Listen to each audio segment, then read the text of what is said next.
What's up guys, this is JamesBl0nde with OnRPG.com, and this time I've drafted myself into a sandbox fun shooter from EXE Games called Brick Force, where not only can you shoot up other players but build maps with them too. Okay, so I know what you're thinking because I was thinking it too. Minecraft plus guns? Not exactly. But I'm not going to sit here and try to compare this game to Minecraft, but what I will do is let you in on what impressions I got out of the game. Die, you cute son of a... Okay, so when you log in, you choose from Play, which is the first-person shooter mode, and Build, where you can customize your own maps from scratch or join in with other people's creations. In the Play mode, you can create or join games, equip and view your items, browse the shop, or manage your created maps.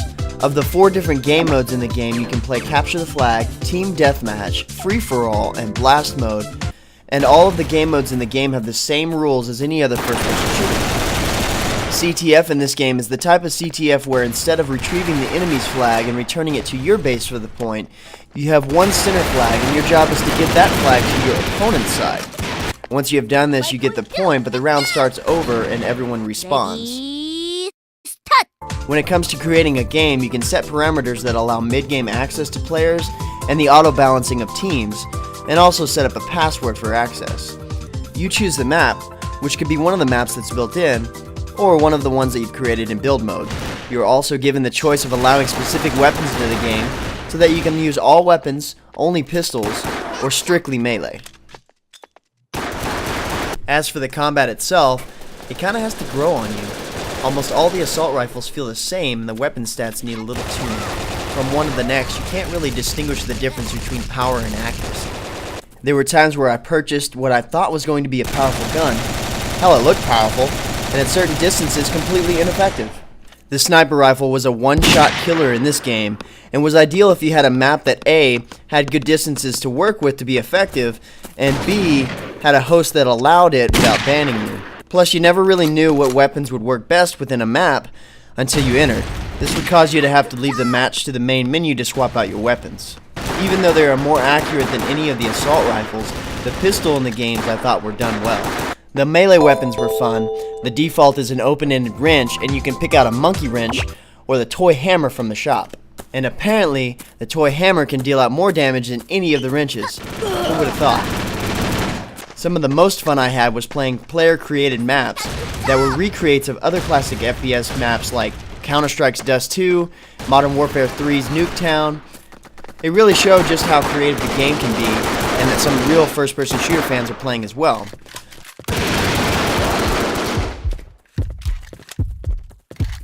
I also had the chance to play at Peach's Castle from Mario 64, which worked out great because the graphics in the game were about the same as Mario 64. I know, because it's the lighthearted style of the game. But there's nothing lighthearted about bludgeoning somebody with a wrench, or worse, a toy hammer.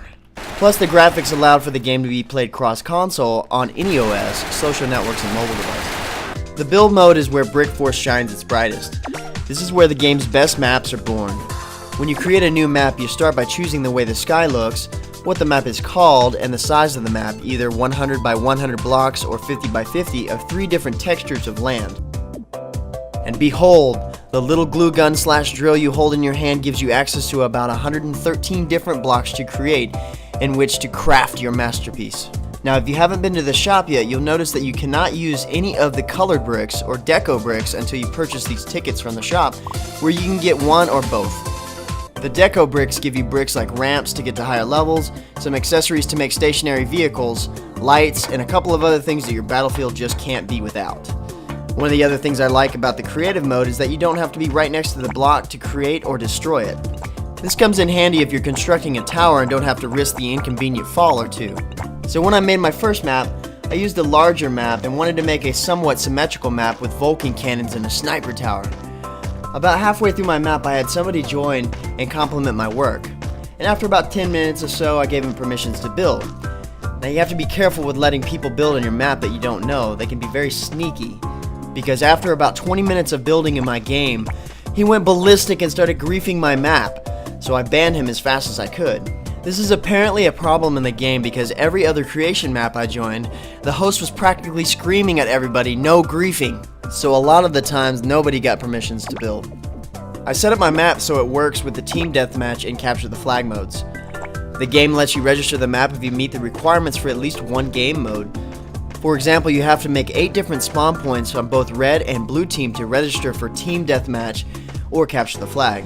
Once registered, you can use your map to wage war, and if it's not to your liking, you can always go back and re-edit. The game has a system that every time a custom map is created, it deducts the amount of brick points you start out with. For me, it was 100,000, but that was probably because of closed beta.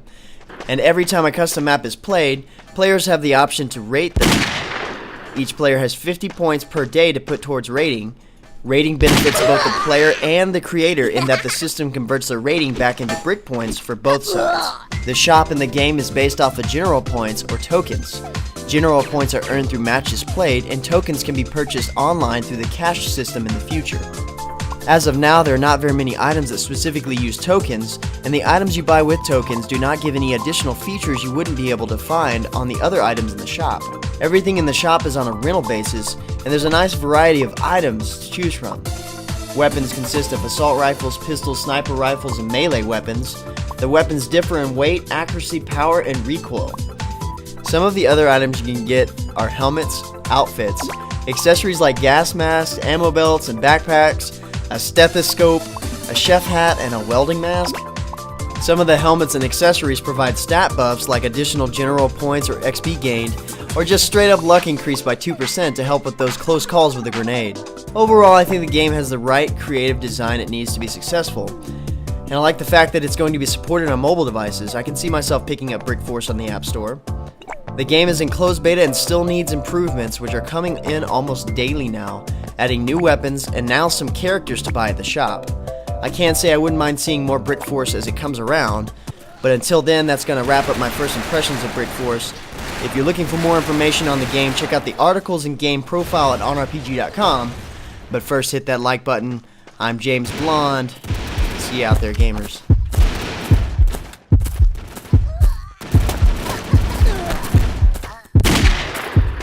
Ha ha ha!